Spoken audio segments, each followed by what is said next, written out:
ये 3 काम कभी भी जल्दबाजी में ना करें। कभी भी आप अपने जीवन में दुखी नहीं रहोगे। जय श्री कृष्ण दोस्तों, स्वागत है एक बार फिर से आप सभी मित्रों का हमारे दर्पण ज्ञान गीता यूट्यूब चैनल में। मित्रों आज का प्रसंग बहुत ही ज्ञानवर्धक है। मित्रों एक बहुत ही पुरानी बात है। एक गांव में एक ब्राह्मण और एक ब्राह्मणी का जोड़ा रहता था। एक दिन ब्राह्मण के घर एक बेटे का जन्म हुआ और उधर ही ब्राह्मण के घर एक नेवले का जोड़ा रहता था। जिस दिन ब्राह्मण के बेटे का जन्म हुआ था उसी दिन नेवले का भी बच्चे का जन्म हुआ था और दोनों बच्चों का एक ही दिन जन्म हुआ था। इसीलिए ब्राह्मण और ब्राह्मणी अपने बच्चे के साथ साथ उस नेवले के बच्चे से उतना ही प्रेम करती थी जितना कि अपने बच्चे से। और ब्राह्मणी जब भी अपने बच्चे को दूध पिलाती थी तो वो एक पात्र में दूध भरकर उस नेवले के बच्चे को भी पिलाती थी। मित्रों धीरे धीरे जैसे ही दोनों बच्चे सयाने होते गए ऐसे ही वो हमेशा साथ साथ खेलने लगे। पूरे दिन ब्राह्मण का बेटा उस नेवले के बच्चे के साथ साथ खेलता था, परंतु ब्राह्मणी के मन में ये चिंता लगी रहती थी कि कहीं ये नेवले का बच्चा मेरे बच्चे को काट ना ले। इसी बात को सोचकर परेशान रहती थी और सावधान रहती थी। मित्रों धीरे धीरे समय व्यतीत होता गया और समय के साथ साथ उस नेवले का बच्चा भी जवान हो गया। एक दिन ब्राह्मणी अपने बच्चे को सुलाकर जल भरने के लिए कुएं पे चली गई और ब्राह्मण देव से ये कह गई कि बच्चे का ख्याल रखना, कहीं ये नेवला हमारे बच्चे को काट ना ले। मित्रों कहते हैं यदि मन में आशंका हो, विश्वास करने वाले व्यक्ति पर भी विश्वास नहीं करना चाहिए। चाहे आपका कितना भी घनिष्ठ मित्र क्यों ना हो, फिर भी इन जानवरों से दूर ही रहना चाहिए। जैसे कि लंबे नाखून और बड़े बड़े दांतों वाले शेर, भालू, चीता, इनका स्वभाव बहुत ही खतरनाक होता है।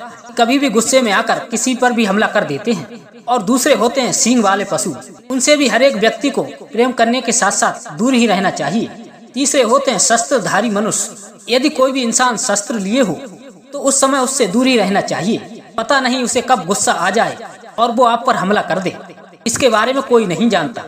तभी ब्राह्मण कहने लगा, हे ब्राह्मणी, कैसी ओछी ओछी बात करती हो। वो नेवले का बच्चा पूरे दिन हमारे बच्चे को खिलाता है और वो भी हमारे बच्चे की तरह है। वो भला हमारे बच्चे को क्या नुकसान पहुँचाएगा। चलो तुम जाओ, मैं बच्चे को देखे रहूंगा। मित्रों यह सब कहकर ब्राह्मणी कुएं पे जल भरने चली गई। मित्रों इधर थोड़ी देर के बाद ब्राह्मण देव भी किसी कार्यवश गांव में चले गए। आश्चर्य की बात, उस घर में कहीं से एक सर्प घुस आया और वो सर्प बच्चे के काटने के लिए उसकी ओर बढ़ने लगा। उधर उस नेवले ने जैसे ही सर्प को देखा तो वो एकदम से सर्प के सामने जाकर खड़ा हो गया और उससे भिड़ गया। मित्रों कुछ देर लड़ने के बाद उस नेवले के बच्चे ने सर्प के टुकड़े टुकड़े कर डाले और उस नेवले के बच्चे का मुंह सर्प के रक्त से लाल हो गया।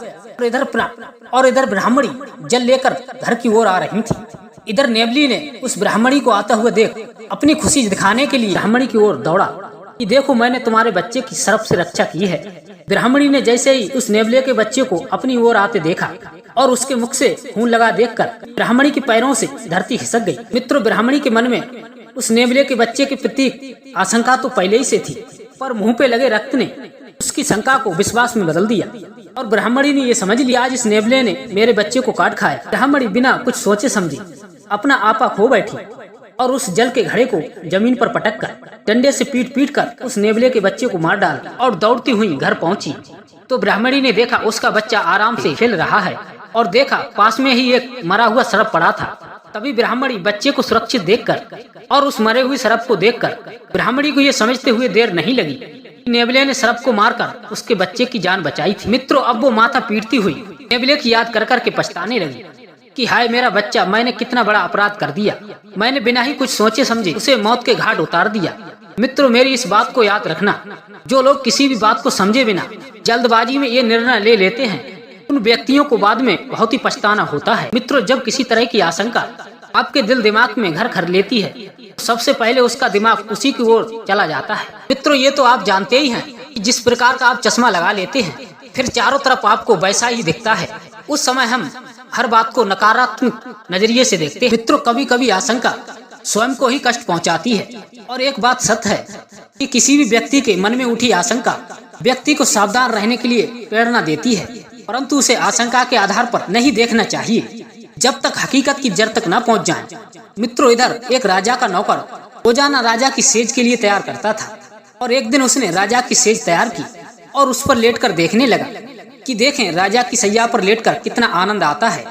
उस सैया पर लेटने के बाद उसे बड़ा ही आनंद आया। फिर थोड़ी देर लेटे रहने पर उसे उसी सैया पर नींद आ गई उसे इस बात का पता ही नहीं था कि वो राजा के बिस्तर पे ही सो गया है।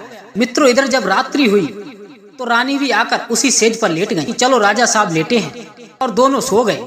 मित्रों, उधर थोड़ी देर के बाद जब राजा साहब अपने बिस्तर पर सोने के लिए आए और उन्होंने अपनी रानी को नौकर के साथ सोता हुआ देखा तो गुस्से से आग बबूला हो गए। तभी राजा ने तुरंत अपने मंत्री को बुलाकर उसे सारी बात बताई और इधर रानी और नौकर को मरवाने का आदेश दे दिया। वो नौकर समझदार था और उसने राजा को समझाया कि हे राजन, आप धैर्य से काम ले, हो सकता है जिसे आप देख रहे हैं वो सत्य ना हो। तो हम दोनों जने यहीं छुपकर इस बात की परीक्षा करते हैं। और मंत्री ने राजा को वहीं छुपा दिया और स्वयं सैया के नीचे लेट गया और उसने एक सीख लेकर उसने नौकर को चुबा दी। तो जैसे ही नौकर की आँख खुली वो एकदम हड़बड़ा कर उठ बैठा और पास में रानी को सोता देख उसके तो होश ही उड़ गए। और अचानक उसके मुंह से ये निकलने लगा कि हाय, ये मैंने क्या कर दिया। इस सैया पे लेट के देखने के चक्कर में मैं तो सो ही गया। यदि राजा ने मुझे देख लिया तो मुझे फांसी लगवा देंगे। तभी उसी मंत्री ने उस सीख से भी रानी को जगा दिया। रानी ने जब नौकर को अपनी सेज पर सोता हुआ देखा तो वो एकदम गुस्से में भर गई और नौकर पर बरसने लगी और उसे भला बुरा कहने लगी, क्यों रे दुष्ट, तेरी हिम्मत कैसे हो गई मेरे सैया पर मेरे साथ सोने की। मैं तो राजा साहब को समझकर लेटी थी, मैंने इस बात का ध्यान ही नहीं दिया। मित्रों, इधर राजा दोनों की बातों को ध्यान से सुन रहे थे।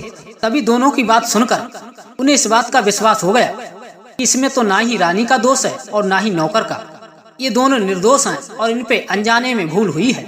उसी समय मंत्री और राजा निकल आए। तभी उन्होंने पूरी बात बताई, घबराने की कोई बात नहीं है। तभी मंत्री ने राजा से कहा, हे महाराज, यदि आप सच को जाने बिना जल्दबाजी में कोई भी निर्णय ले लेते तो ये दोनों निर्दोष मारे जाते। इसीलिए इस बात का ध्यान रहे, कभी भी किसी जल्दबाजी में आकर कोई भी गलत फैसला ना ले। कभी कभी आंखों देखा सत्य नहीं हो। मित्रों, कैसी लगी आज की हमारी ज्ञानवर्धक कहानी? यदि आप सभी मित्रों को अच्छी लगी हो तो हमारी वीडियो को लाइक करें और हमारे चैनल को सब्सक्राइब करें। हम ऐसी ही ज्ञानवर्धक कहानी लाते हैं अपने इस चैनल के माध्यम से।